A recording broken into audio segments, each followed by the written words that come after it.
welcome to Automate 2026. First off, thanks for being here. 50,000 plus strong people at this year's Automate. So wow. Thank you for being a part of that number and some fabulous booths and presenters. So up next we have, this session is going to bring digital transformation down to a very practical level. Dope production. Paul Galeski, CEO of GrayMatter, and Billy Taylor, Senior Director of Engineering and Technical Procurement at Papa John's, will discuss how digitizing paper-based checklists and production logs created better visibility, quality control, and decision-making across food manufacturing operations. Please welcome to the stage Paul Galeski and Billy Taylor. Thank you guys for being here. All right.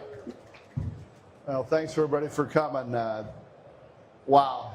Has the manufacturing landscape gotten really crazy? The velocity of change has just gone through the roof. So exciting! I came out of retirement for it. I couldn't stand to sit on the sidelines and just watch everything happen. You know, we've really got the chance for true supply-demand rationalization in this world, and that's what got me going. And just couldn't stand the notion of missing out. So my story is I've been doing this for a long time. It's been 44 years since I got started. And I started out practicing engineering and did that for about 10 years, licensed PE. Started my first firm in '89 and grew that pretty substantially and sold it to General Electric in a roll-up and ran that for a while. And then started over in '99. Company called Maverick Technologies, and grew that pretty well, had a good run. Sold that to Rockwell Automation in 2016, and then was honored to lead Rockwell Global Solutions for 4 years and retired. And then got involved after a while with Tailwind, a private equity firm that we're honored to be partnered with. And in May of 2024, we acquired GrayMatter Systems, which is the company I'm honored to lead now as chairman and CEO. And GrayMatter, I like to say, is a 30-year-old startup company. We have really come in and took a company that had a great nucleus, but really need to be reshaped and reformed to face the new world that we have here in industrial automation. And we're really building it to be the next generation of systems integration, but more than that, factory transformation, which included in that is digital transformation. So we've put together a series of acquisitions to build that all the way from factory advisory through brilliant operations, which is MES, and industrial automation all the way down to the plant floor. And with that, we have built this capability from the plant floor all the way to the CEO, and we believe that that's the partner of the future. And we stand here today going to talk about relationship we have with Papa John's and a very successful project.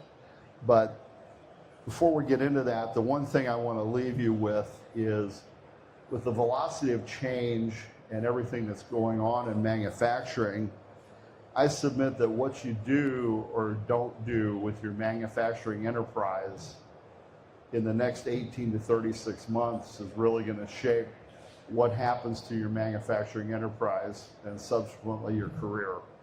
You've got to take action. Your competition's going to. You're going to get passed by. So take steps from the strategy standpoint and get into execution, whatever that may be. You've got to transform your operation, or someone else is going to move ahead and transform it for you. Now, I'm really honored and excited to be here with Mr. Billy Taylor. Billy is the global engineering operations leader for Papa John's Pizza. And it's been such a pleasure to work with Billy and his team over the past couple of years on an MES transformation project in partnership with Velotic. It's not because it's been easy. It wasn't easy at all, but it was very challenging. But it was great in the honest and open environment working with Billy, because he's an enlightened client. And when I say enlightened, is because he was really ready to break the status quo within that organization. And when you've got IT and OT coming together, you've got all these barriers. And some of these barriers, most of the barriers are there for no good reason. There are fiefdoms, there's a lot of just mistrust and miscommunication and things. And Billy created an environment where we could thoughtfully and carefully breach those previously untouchable barriers that prevented true progress.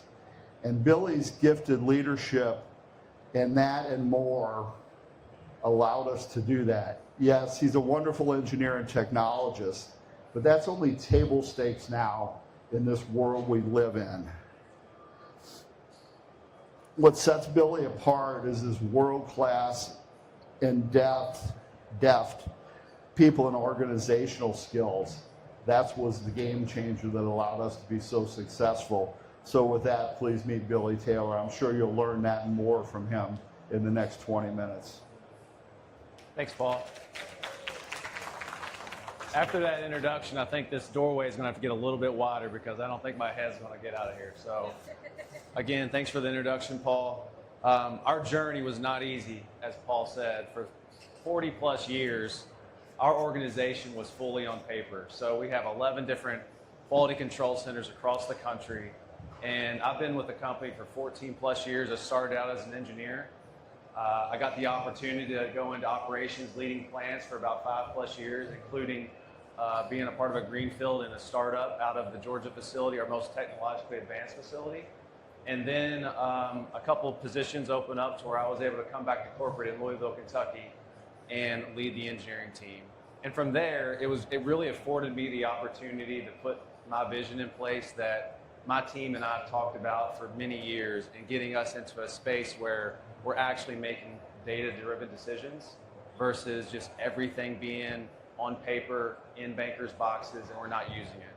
So before we go into extreme depth, I want to set the stage really quick to just where we were before we partnered with GrayMatter as an organization. So 11 different plants across the company. So all the way from Oregon to Jersey, Texas, Florida, the whole 9 yards. Everyone was recording all their data on paper every single day, so thousands of sheets of paper that was constantly being recorded. 0 engineers in the plants, so no controls engineers, 0 process engineers, no OT infrastructure, outdated PLCs, up to about 80%. So we had Schlick systems, we had PLC 5s across the board. So it was a major headwind. So to realize the vision of getting after database driven decisions, we really had to double down into really what our strategy was. So that's where the vision really came into play. And we partnered with GrayMatter. I remember the first day that Todd Burton basically joined us in our Georgia facility, and then our PA facility, walked in the plant really to bring that vision to life. So we spent arguably months just talking about the vision and what the roadmap needs to be for Papa John's. So we knew that we were behind the 8 ball. We had a lot of archaic systems riddled with variation. I mean, at the end of the day, we basically are doing the same thing every single day in our plants, but we're doing it differently in Oregon. We're doing it differently in Iowa. We were doing it differently in Kentucky. There weren't major differences, but it was enough to where when you went to those plants, it was different. So we knew our vision early on is we had to eliminate that variation. We needed to get to a point where we had data visibility. We had to have some level of actionable steps where we can make some business decisions. And this was even post-COVID. So turnover at our plants were moderate. It wasn't too aggressive. Since then, we're really excited that we took this journey because turnover has increased more. But having the partnership through GrayMatter and Velotic and going down this journey, it really afforded us to use the data-driven decisions and use the process we've built through this project to combat some of the turnover problems that we were experiencing. So, as the slides say, thousands of paperwork that we were constantly filling out every single day, no visibility, no remote capability. So along this process, we knew that we had to really tackle this in arguably 3 different phases. The first phase was we had to update our PLC and OT infrastructure. We went from literally, and I'm not kidding, Netgear switches from Best Buy when I first went to a couple of the plants, to partnerships with Rockwell having full SCADA system designs where we've got multiple different infrastructure installs, from our MDF to our IDFs to daisy chaining all of our PLCs together, upgrading PLCs from all the different plants, reviewing the ladder logic across the board. And along that way, we were able to hire some internal support and engineering support. So, to the next slide. You know, part of this, you know, really is through the partnership. You know, we knew that right from the very beginning that we wanted to be cloud-based. We don't have a lot of resources. So, although basically PJ Food Service, which is our supply chain division, is about $1 billion business from a revenue standpoint, we don't have a lot of support in the field. We don't have IT specialists or technical folks in the field. So we knew we had to go. We couldn't take the on-prem route. We had to go cloud-based. So that way we had partnerships that could actually dig in deep when we couldn't. And secondly, we're delivering dough every day to restaurants, real time. So when restaurants are ordering today, we are making the dough today and delivering tonight. So everything is a just-in-time operation from a supply chain perspective. So we knew we had to build the system for real-time alerts. Otherwise, we're already going to be behind relevant to just what's going on in manufacturing operations.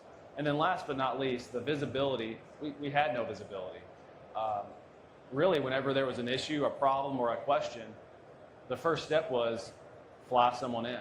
So we would spend thousands of dollars flying someone in, either paying an advisor, a consultant, or an engineer, or a firm to go in and help support. And a lot of times it was really easy. It was like an e-stop issue or water intrusion on something. And it could have been a really simple fix if we just had some remote capabilities. So our three-phase approach was we had to invest in the infrastructure to bring it up to at least baseline, which we did. And through that process, we really doubled down within the GrayMatter scope and just expanded the overall mission relevant to how we are going to use Velotic, how we're going to utilize our MES, and then bring the data to light over time.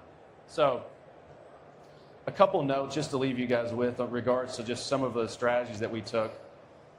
When we first started the rollouts, and I want to give you all a little bit of feedback, at least to our journey, 11 different plants. Our first pilot plant was 9 to 12 months. It took 9 to 12 months. This was after multiple months of really designing what we want for the field. We rolled out the first plant in 9 to 12 months, second plant about 6 to 9 months. By the time we got to the last 3 plants, we were at every 3 to 4 weeks. So we got so efficient. And going back to what Paul was talking about, one of the number one lessons I would give anyone is sometimes you just got to get out of everyone's way. So don't overcomplicate things. Definitely bring common sense to your project plan, but you've got to stay true to your vision. So you got to have a vision, and you got to make sure the entire team that's working on your project is all rowing in the same direction and understands the vision. And it's got to be daily. It isn't something that where you just get to pop in on a meeting on a Friday only. You've got to be very much ground level, making sure the vision is coming to life, and that's exactly what we did. So the first plant took basically 9 to 12 months. I was in every single call. We were on startup calls. We were on multiple different discussions, walk-in plants. Once we got to the third or fourth site, we really started scaling the team. So through that team scalability, not only on our internal side, but even on the GrayMatter side, so we really started assessing our internal resources, both GrayMatter and Papa John's, to say, how are we going to get this thing pushed through? Like if it's going to take 9 to 12 months per plant, we're never going to get this done. So that's where we really started critically thinking through, like, what is our resource plan throughout this entire different process? Because that's the hardest part. Any one of you all that are in manufacturing, in operations, in supply chain, everyone wants lower cost, something faster, less resources, or to be automated. And typically, especially, and I'm an engineer, so I can 100% say this, engineers sometimes overcomplicate things. Sometimes we get in our own way. So a lesson to be learned, especially when you're designing your process, is if you've got multiple sites that you're trying to scale, or you've got multiple sites you're trying to roll out, you're absolutely going to basically kind of overkill certain things at first, but don't be scared to peel things back. Don't just go the entire time assuming when you roll out your first plant or your first iteration to your 20th or 30th or your 40th. Change over time and be nimble, because most of the time what your team will find out is they have become way more experienced and way more efficient, and you're holding them back. So I personally saw that right around the midpoint, about plant 5 or 6 for us. And my number one question to our project teams were, how can we make it simpler? Like, what do we got to do to make it simpler? What do we got to do less? Let's not create an extra task for someone to do. How do we just eliminate it? Do we really even need it anymore? And we went from project plans that were, we use Smartsheet. We went from project plans that were, they looked like they would be probably 30 pages worth of task and RAID log items, to where we got it down to basically 2 pages. Task lists were pretty small. Ownership was more concise. And our OT and IT relationship just flourished from there. But it took a lot of hard work, I'm not gonna lie. So going back to where we started was Netgear, Best Buy switches in an industrialized automation type environment, to a fully redundant OT infrastructure coming back into our MDF, where we have remote visibility, data collection real time, up to the cloud. That took a lot of conversations, a lot of strategy discussions with our IT team. And I would say one turning point for us was our IT team is arguably some of the smartest people I've met, but they just didn't understand operations. They really understand all the back-end infrastructure, but what the turning point was, getting them into the operation and allowing that natural, organic click to happen, to say, now I understand why you don't like an iPad while you're cleaning and sanitizing your equipment. It doesn't really feel good.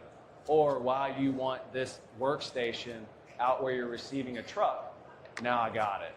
All the ones and zeros and SolarWinds and digging into the networking systems, I couldn't speak anything to the team. But as soon as they saw it, the level of appreciation changed, and the level of execution basically went up twofold. So just a little bit of a nugget of advice, and what we learned over time is, and Paul alluded to it, is the engineering stuff, the technical stuff, the networking, the OT infrastructure, the IT infrastructure. That's the easy stuff.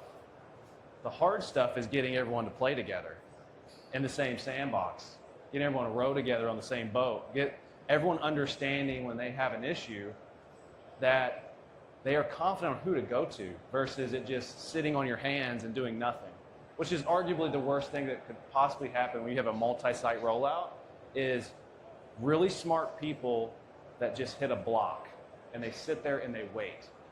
When you're in a time scale and you're trying to reduce money, you're trying to increase throughput, you can't wait. So empowering the people within the team to reach out to each other. So, and Paul and I were just talking about this because GrayMatter's had a pretty advanced journey over the last 90 days or so, and maybe you want to comment about it, but that's the hard part, is getting folks to just engage with each other, so that way you as leaders or senior engineers or manufacturing engineers, you all have support entities that are talking to each other, versus a lot of up and down conversations. So I don't know if you want to maybe give feedback. Part of our journey is we've done 4 acquisitions in the last 90 days or so, adding about 200 people to our organization. And we've added a tremendous amount of talent. It's incredible, the transformation that's going on. So we've got all these great people, smart, technical, getting them all working together and blending in our culture and understanding how we do things at GrayMatter. And my definition of culture is how we do things around here. So we got to get people behaving the same and working together and understanding how we work with people like Papa John's. That's the hard part, it really is. And hiring new people, we've hired 100 people this year already So bringing that all together is of critical importance. And these are all smart people, well-intentioned people, good folks, but have different ideas. So bringing that together is all part and parcel for us to continue to deliver like we deliver with Papa John's. So again, a lot of times it's the kindergarten skills that make or break you. Yeah, absolutely. And the fun stuff is on the page, like where you actually are showing deliverables. So since we've rolled out all the plants, we just finished the last plant the end of Q1 of this year. We've put a hyper focus on, now that we have the system in place, we got the infrastructure in place, now let's start really using it. How are we measuring the waste? How are we measuring downtime? How are we measuring quality? All of that. So GrayMatter's done a really good job of partnering with us and developing a really solid understanding of what we need at the dashboard level, what we need at the operator level, and how do we got to engage each other to make a business decision, because that's what we're all here to do. We got to be able to make real-time decisions, at least for Papa John's, because again, restaurants are ordering today, they're being delivered tonight. So if there's a hiccup that day, it becomes pretty painful if you're down for 2 or 3 hours. It may not be extreme money, but it becomes really painful when the restaurants, over 30 or 40 restaurants, aren't getting their dough. And that's our entire model basically for Papa John's is fresh dough, fresh, never frozen. That's one of our taglines. So if we can't give fresh dough, then we're out of business. So this isn't going to be good for our customer base. It's not going to be good for our restaurant. So we were dealing with that probably once every few months, major downtime event where the plants were down for 2, 4, 6 hours. We put all of our focus on that. When we rolled out MES, and over time, as we started aggregating more data and we started seeing real time what our downtime events were, that's not what was killing us. We were dying by a death by 1,000 cuts. We had constant little blips throughout all of our plants of just lost time. We were seeing 12 minutes, 20 minutes, 9 minutes, 16 minutes that we never even talked about. We just didn't, because we had never visibility. We had no visibility at all. All we had was banker's boxes of paperwork, and our measure of success was, did we get the orders done for the day? So now that we have the data visibility, we've put a whole lot less focus on chasing that one major event and more focus on, well, why are we losing 2.5 hours per day on these little blips that we're not even talking about? And that's just for one plant. So if you extrapolate that over 11 plants, it's a big deal. We have typically about 10 to 14 people on a shift. You start multiplying out 10 to 14 people on a shift times 2 or 3 hours per day, 4 to 6 days a week, 11 different plants, the money starts really, really getting larger. So that's where we are today, and it's a really exciting time, because when Todd first did his walk and when we started going through the vision and the roadmap, it was all about, we just need to get rid of the 5-hour downtime event. Now we're going to scrap that idea. We're going to need to get rid of the daily 2-hour time loss that is killing us every single day.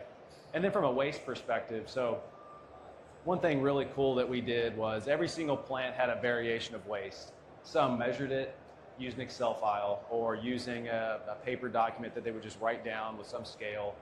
We standardized that across the board. We partnered with Mettler Toledo. We identified a spec we basically identified a spec set of scales.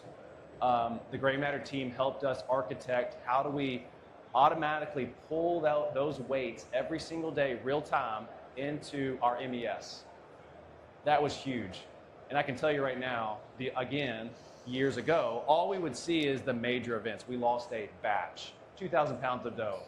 Now what we see, 400 pounds, 300 pounds, 200 pounds, 100 pounds every 4 hours because of some blip.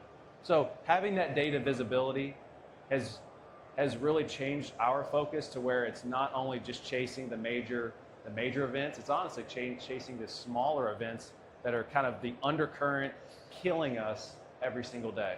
So